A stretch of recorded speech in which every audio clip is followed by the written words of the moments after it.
irmãos, então dando continuidade à série A Volta do Nosso Senhor Jesus Cristo, né?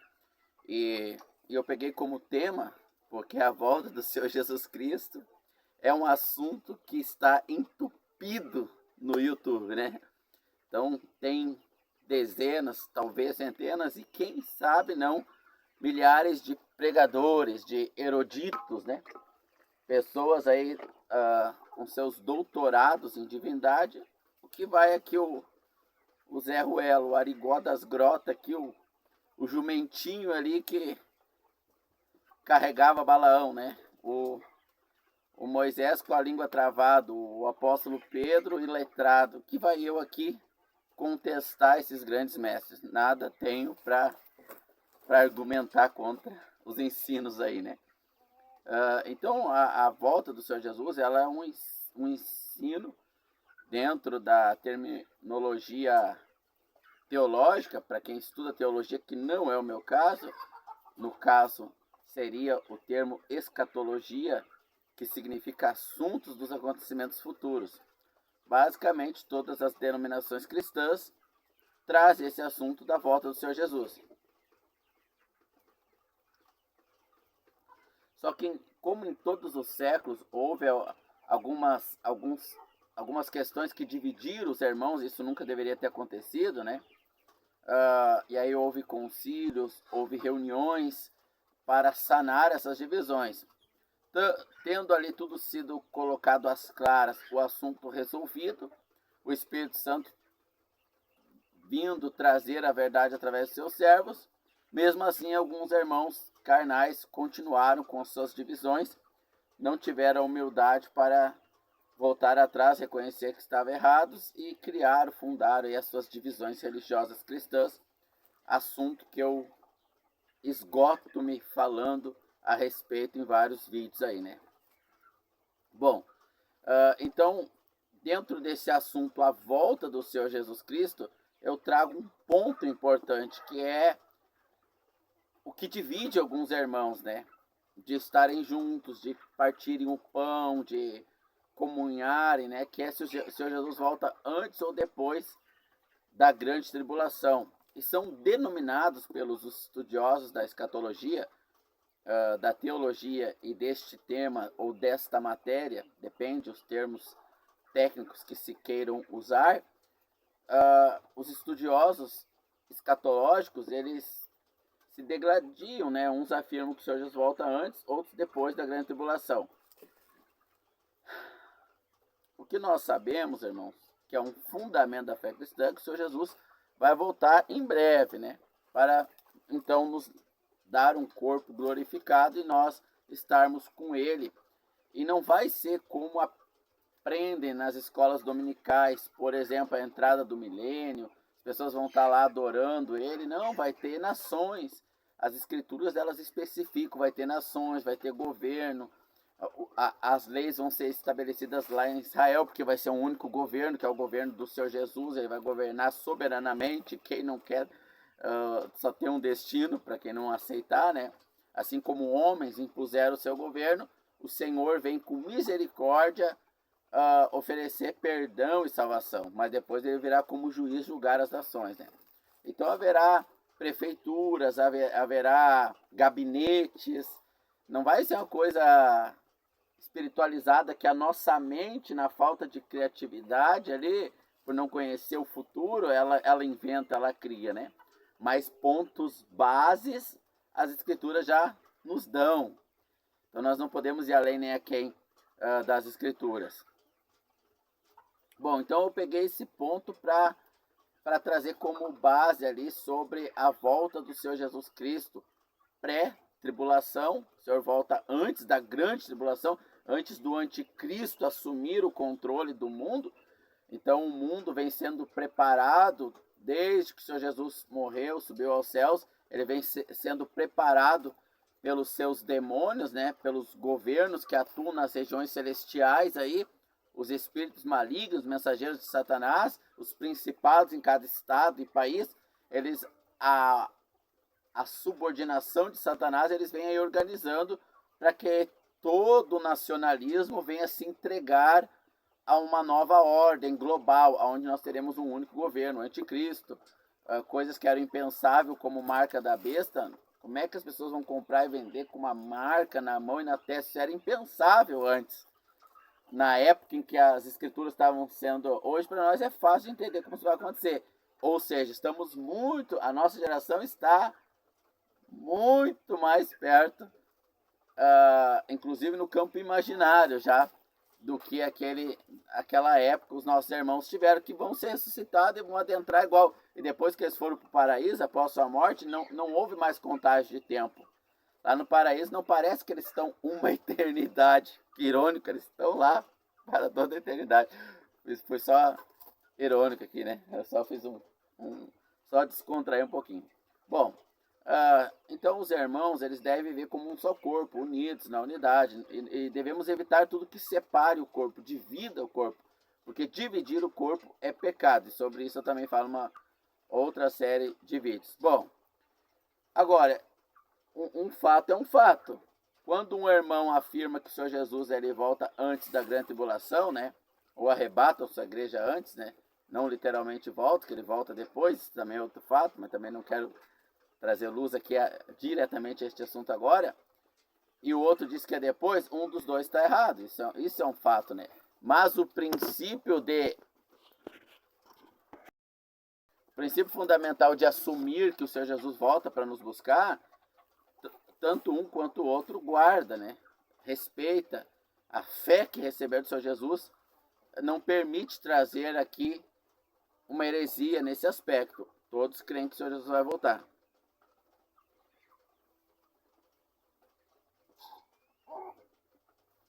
Bom, irmãos, eu não quero acelerar meu cérebro, porque aqui o assunto agora ele vai começando a ficar mais delicado, né?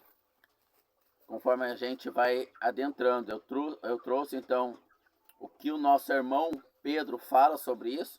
Trouxe algumas bases, alguns pontos, alguns princípios basilares, né? Não sei se basilares a palavra está certa, peço perdão se errei a palavra. Com isso eu quero dizer que servem de base, que não devem ser mexidos. Princípios fundamentais não podem ser mexidos, né? Então... é necessário, extremamente necessário, que se você não assistiu, você assista os vídeos anteriores sobre essa série, né? Bom, e nós vamos então saindo do apóstolo Pedro, ali, que lá ele vai falar em 2 Pedro 3, capítulo 15 e 16, assuntos que o nosso irmão Paulo, referente à volta do Senhor Jesus, porque é disso que o apóstolo Pedro está falando, né? Traz de difícil interpretação, que os indoutos distorcem para a sua própria perdição. Então, irmãos carnais, vamos assim dizer, e também pessoas que não são salvas, mas se converteram ao cristianismo, não ao Senhor Jesus, são prosélitos, são pessoas que não nasceram de novo, seu nome não está no livro da vida, eles também trazem teorias sobre a volta do Senhor Jesus, sobre o fim do mundo, né? Eles trazem teorias baseadas na Bíblia, porque eles pensam que são cristãos, mas não são, eles se converteram ao cristianismo. Como o Senhor Jesus disse para os fariseus, né? Se eu lembrar, eu ponho aí nos comentários esse versículo, né?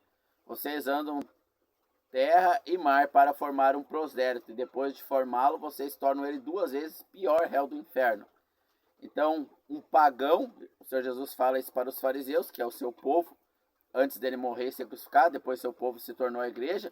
Os judeus estão um pouco de lado, né? Mas judeus convertidos ao cristianismo, ao Senhor Jesus, à igreja, né? Eles se tornam membros do corpo de Cristo, vigente agora, né?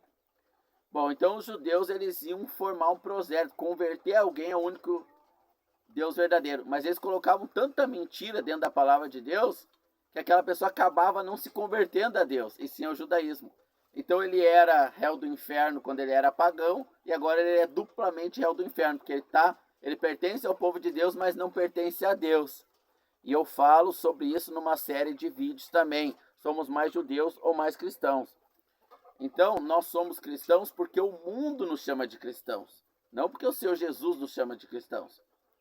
Então, os cristãos, eles eram tão parecidos, a igreja era tão parecida com o Senhor Jesus, que o mundo pagão chamou a igreja de cristãos, porque eram parecidos com Cristo. Então nós devemos carregar esse nome de cristãos, porém manter o testemunho de parecidos com o Senhor Jesus, e não de dar um mau testemunho. E o apóstolo Pedro, ele chama a nossa atenção para isso. Antes de nos preocuparmos como é que é os detalhes da volta do Senhor Jesus, que o apóstolo Paulo vai revelar, nós devemos nos preocupar em estar puros, virgens, santos, para a volta do nosso Senhor Jesus. Estou tentando, assim, ser o mais claro possível, entendendo que quem está assistindo muitas vezes é um irmão recém-chegado à fé cristã, né? Por isso é importante assistir os vídeos dessas séries aí que, Deus querendo e me ajudando, eu vou colocar em playlist, né? Bom, vamos então ver a respeito da volta do Senhor Jesus nas Escrituras, irmãos. Eu evito aqui trazer fundo, salvo quando o ambiente externo ele me incomoda. Então você talvez em algum momento vai ver um fundo musical atrás, porque o ambiente ele me incomoda, me tira a atenção, né, o foco. E por eu ter uma dificuldade hormonal, e isso me dificulta a concentração, às vezes eu tenho que usar alguns mecanismos de adaptação, vamos dizer assim. Mas raramente eu já busquei essa região de mata aqui do fundo da minha casa, para evitar as distrações, né? Apocalipse capítulo de número 1. Então, eu evito assim fundos musicais, evito qualquer coisa que altere as emoções, que é o assunto principal de hoje para a compreensão da volta do Senhor Jesus, né?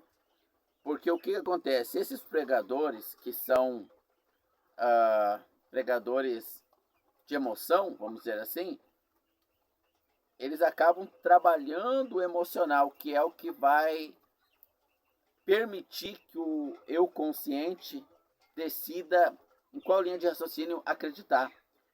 Então, normalmente, as emoções prevalecem sobre a razão. Isso eu sei que é difícil de aceitar, mas isso é cientificamente comprovado. Então, se trabalha muito as emoções para, muitas das vezes, que o irmão creia numa doutrina mentirosa, que não é a verdadeira, né? Então, quando o irmão tem sede da palavra de Deus, o Espírito Santo vai segurar o irmão numa mensagem um pouco mais monótona, como esta, né? Que não vai ter aquele fundo musical, todo aquele aparato de fundo aqui, né? Aquela imagem editada, e aí fica um pouco mais monótono. Então acaba que a pessoa que está viva emocionalmente, ela se dispersando. Mas a pessoa que está espiritualmente sendo chamada pelo Espírito a ouvir a palavra de Deus, como o Senhor Jesus pregava ela, e ele veio na plenitude dos tempos, então ele não precisou vir na plenitude dos tempos de hoje, que hoje nós não estamos na plenitude, hoje a gente está no declínio. Ele veio na plenitude, e é suficiente ouvir a palavra de Deus para nascer de novo, crer, entender. Eu falei o capítulo? Não. Apocalipse 1. Apocalipse 1, verso 7. Eis que ele vem com as nuvens, e todo olho há de vê-lo, e também aqueles que o perfuraram. E todas as famílias da terra se lamentarão por causa dele. Assim seja, amém. Então, o versículo 7 aqui está dizendo que quando o Senhor Jesus vir, todos vão ver, inclusive aqueles que o mataram, ou transpassaram, ou zombaram dele, depende da tradução. NTI acho que vai dizer zombaram dele. Cada tradução vai trazer aqui mas referindo-se aos judeus que o crucificaram, né? Eles também vão ver. Veja que 2000 anos depois, aqueles lá que transpassaram o Senhor Jesus vão vê-lo ressuscitado, né? Todo olho verá, inclusive os que já morreram, né? E eis que ele vem com as nuvens, e todo olho verá, e também aqueles que o perfuraram, e todas as famílias da terra lamentarão por causa dele. Assim seja, amém. Então a volta do Senhor Jesus Cristo, ela vai ser visível a olho nu. As pessoas vão ressuscitar com corpos físicos, como o Senhor Jesus foi tocado, comeu, fui ao banheiro, né? Que naquela época não tinha vaso, nem privada. São detalhes importantes, irmãos, que a gente acaba aqui não percebendo a vida material existindo depois da ressurreição dos mortos. Isso é um detalhe poderoso, porque escolas dominicais, desenhos animados, criam algo muito lúdico, abstrato, que não é a realidade da nossa vida após a morte e ressurreição. Então, esse é um ponto de se observar. Bom, então o Senhor Jesus ele vai voltar, Apocalipse é o livro da revelação, que vai trazer detalhes, né? Mas é importante nós notarmos como acontecerá esses eventos pela fé. Ou seja, sem sermos enganados por emoções, tipo filmes deixados para trás, né? Que trazem todo aqueles milhões de investimento, né? Em muitas partes não trazem a realidade da vinda do Senhor Jesus Cristo. É ficção aquilo ali, não é assim que será a volta do Senhor Jesus. Mas hoje, creio eu que eu não pesquiso esses dados, posso estar falando errado aqui, mas creio eu que a maioria dos cristãos creem que é como o filme Deixados para Trás mostra, né? Bom, então vamos para Filipenses.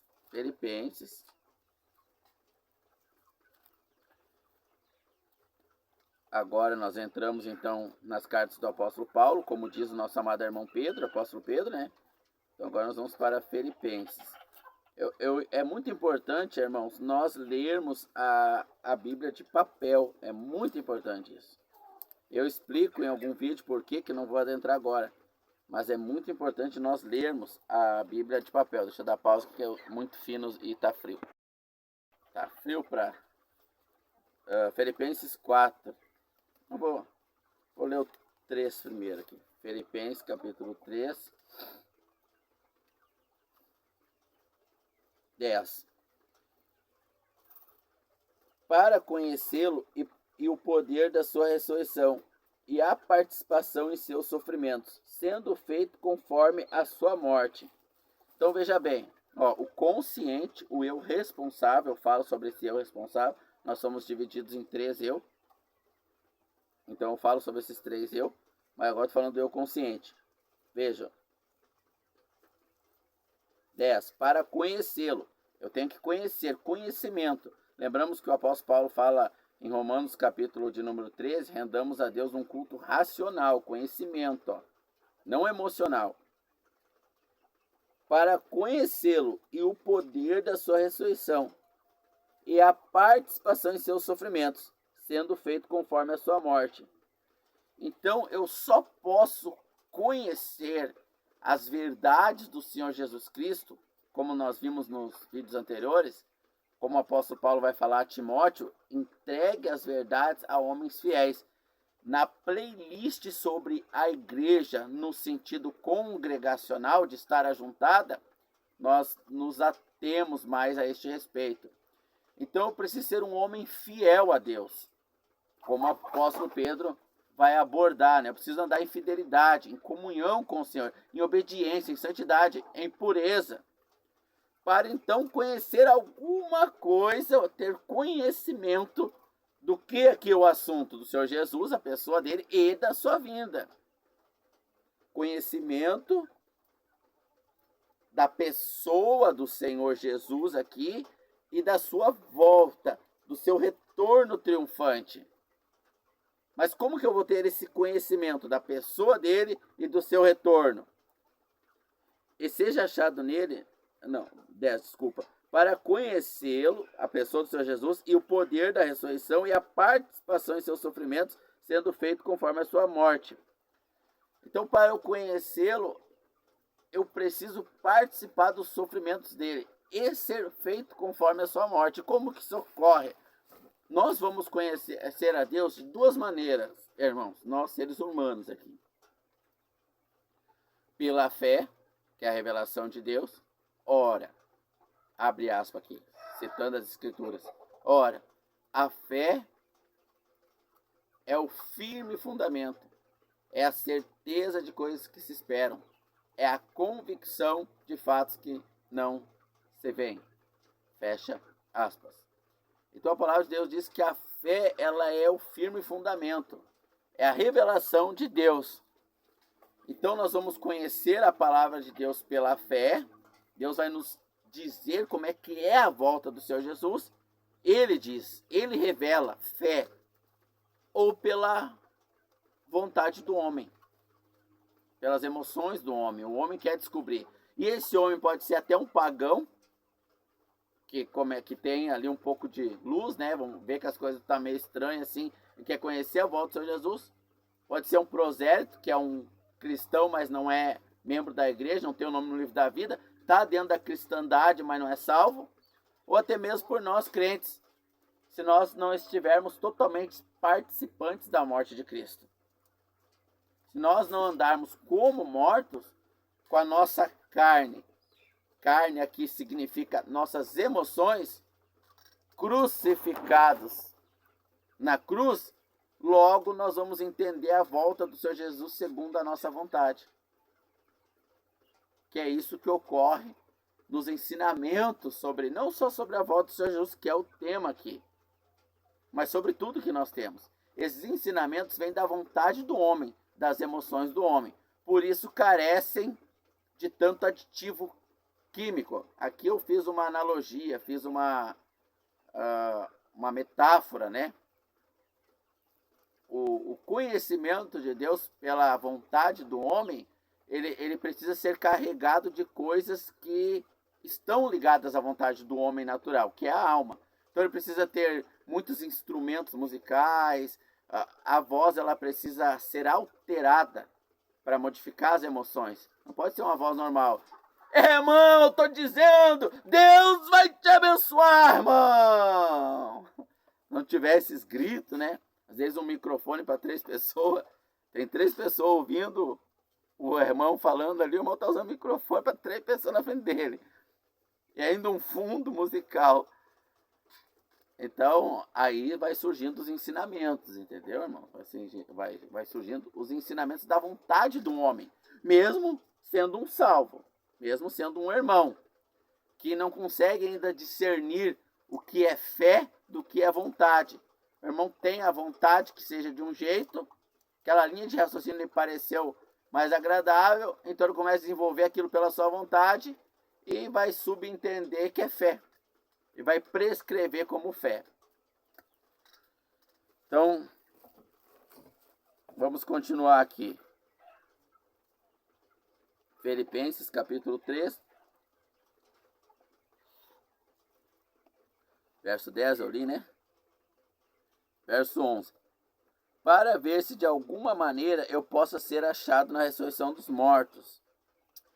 Vou ler o 10 de novo. Para conhecer-lhe o poder da sua ressurreição e a participação em seus sofrimentos, sendo feito conforme a sua morte.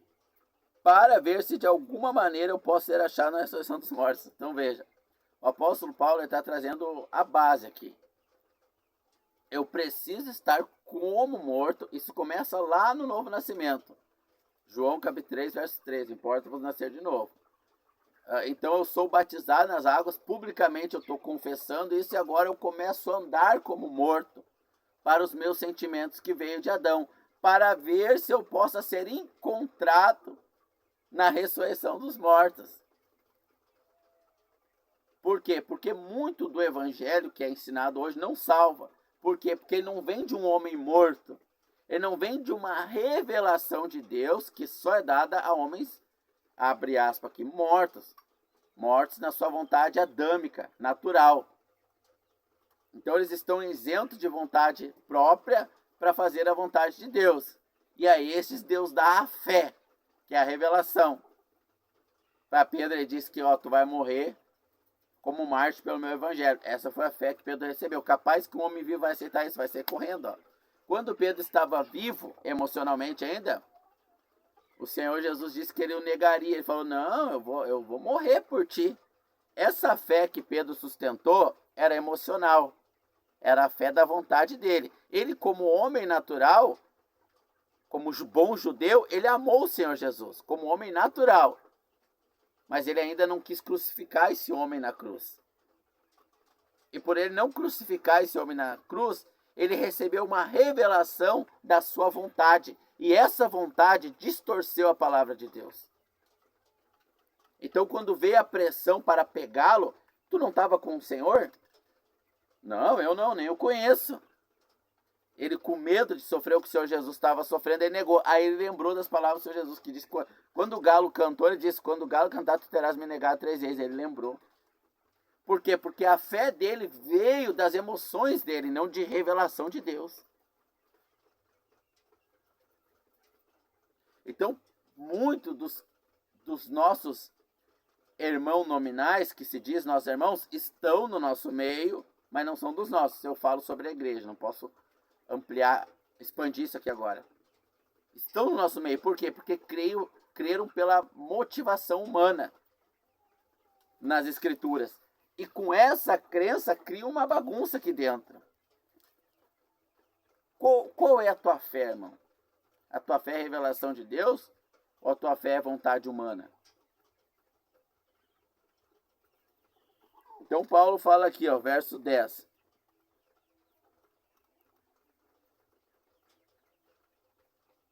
Para conhecer o poder da sua ressurreição, a participação em seu sofrimento, sendo feito conforme a sua morte.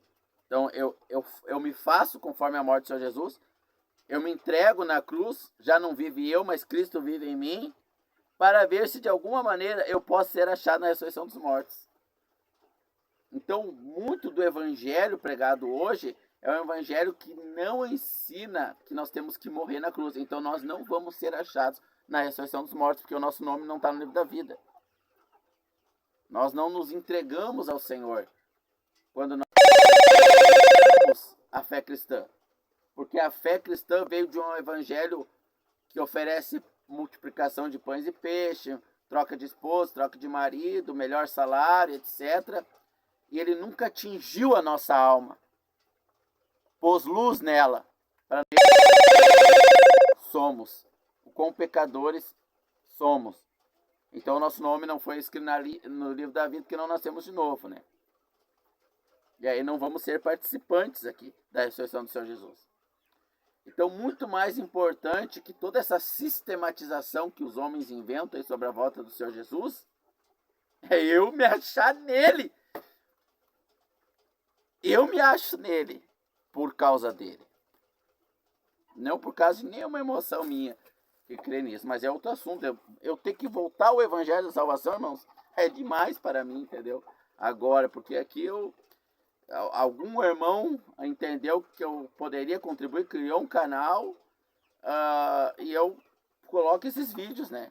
Mas é o que o Senhor me usa para oferecer, né? Verso de número 19, né? Vamos pular capítulo 3, verso 19. Cujo fim é a destruição, cujo Deus é o ventre e cuja glória é a sua vergonha, que só pensam nas coisas terrenas. Mas a nossa cidadania está nos céus, de onde também esperamos o Salvador, o Senhor Jesus Cristo. Então, como a gente sabe se nós nascemos de novo ou não? Primeiro é por fé, é uma revelação, ela anula as nossas emoções.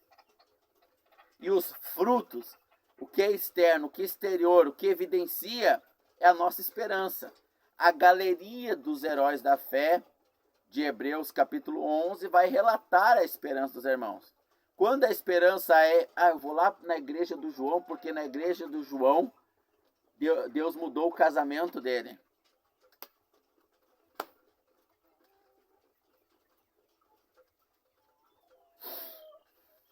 Eu vou lá para a igreja do João, porque eu estou numa miséria, endividada, aqui passando fome, e lá na igreja do João tem a reunião da prosperidade, Deus mudou a vida financeira dele.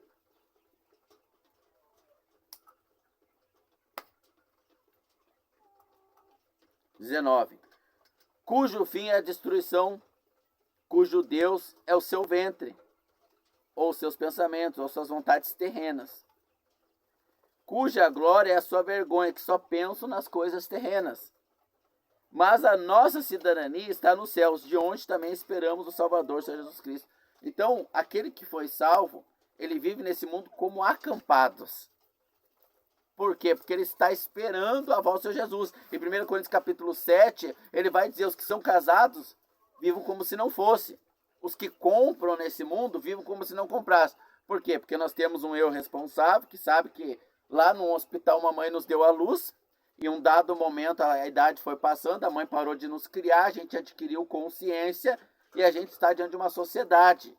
Então nós temos que, com essa consciência, dar um testemunho para essa sociedade sobre a vinda do nosso Senhor Jesus Cristo. E isso a gente faz fisicamente. A gente tem que comprar, senão a gente morre de fome. Ninguém dá testemunho fazendo jejum até morrer. Não, a não ser que Deus mande, né? Daí sim. Mas então a gente compra, a gente vende, a gente negocia, depende da profissão. A gente casa, dá em casamento, mas deve fazer tudo isso como se não fizesse. Isso é um mistério que só a fé pode revelar. E não é difícil. Basta estar morto. Se tiver um pouquinho de vida humana, adâmica, já contamina o mistério, já não se entende nada.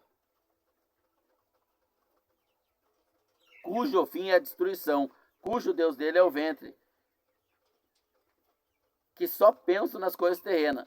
A nossa cidadania está nos céus, de onde esperamos o Salvador e Senhor Jesus Cristo, que transformará o nosso corpo mortal para ser conforme o seu corpo glorioso, de acordo com o trabalho pelo qual ele é capaz de submeter todas as coisas a si mesmo.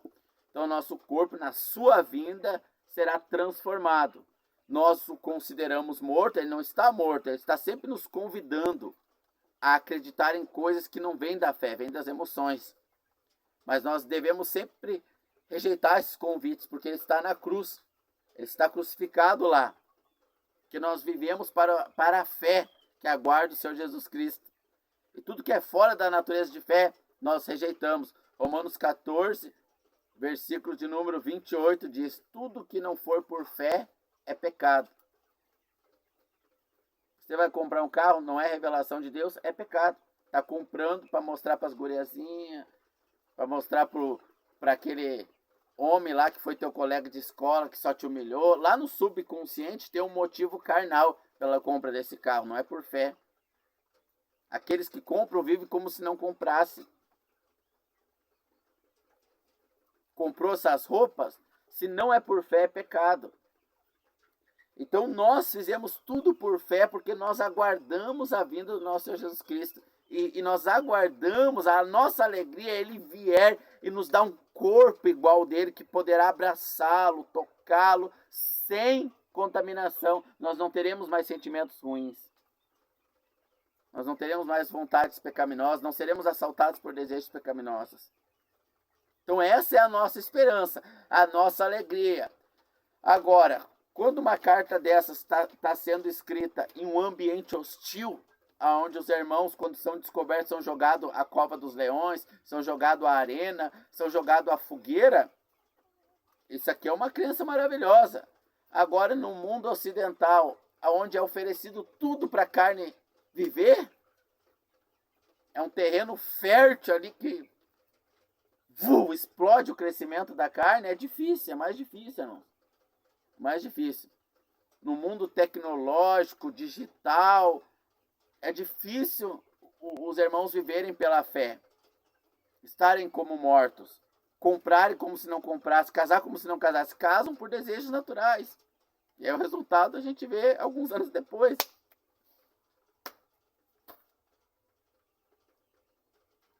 Então nós aguardamos a volta do nosso Senhor Jesus Cristo. Nós precisamos voltar para o início.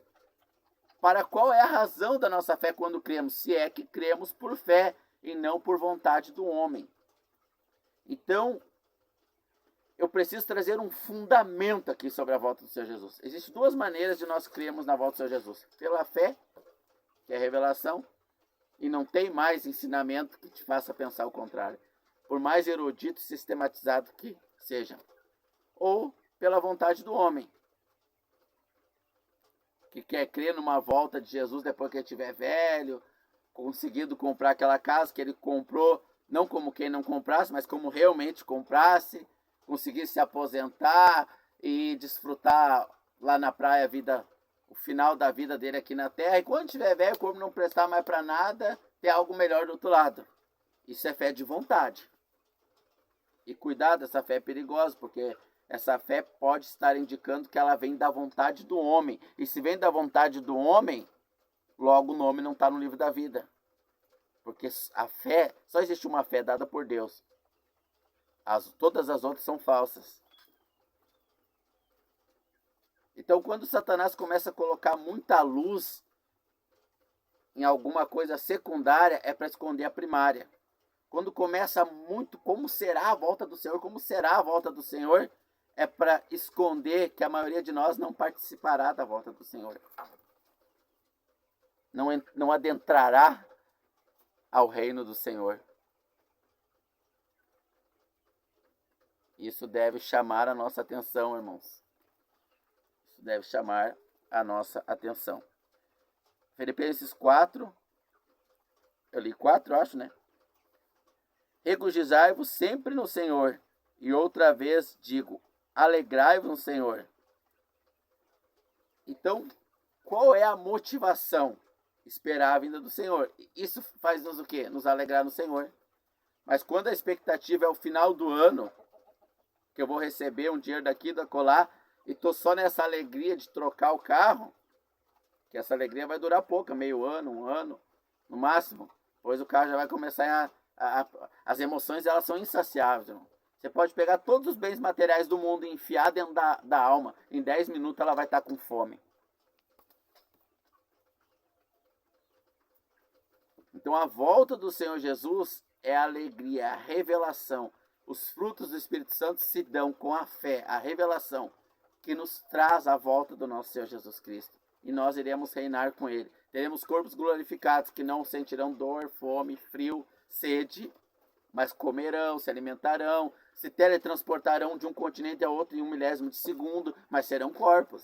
Não é aquela coisa de escola dominical de alma vagante por aí. Seremos espíritos espirituais, nada disso, irmão. Seremos corpos glorificados. A fé é a revelação de Deus. A fé da vontade, ela é falsa. A vontade do homem gera conhecimento sobre Deus. E esse conhecimento é morto. Ele não é sustentado pelo Senhor e logo ele não é válido. Então, estaremos continuando nessa série de vídeos sobre a volta do nosso Senhor Jesus Cristo.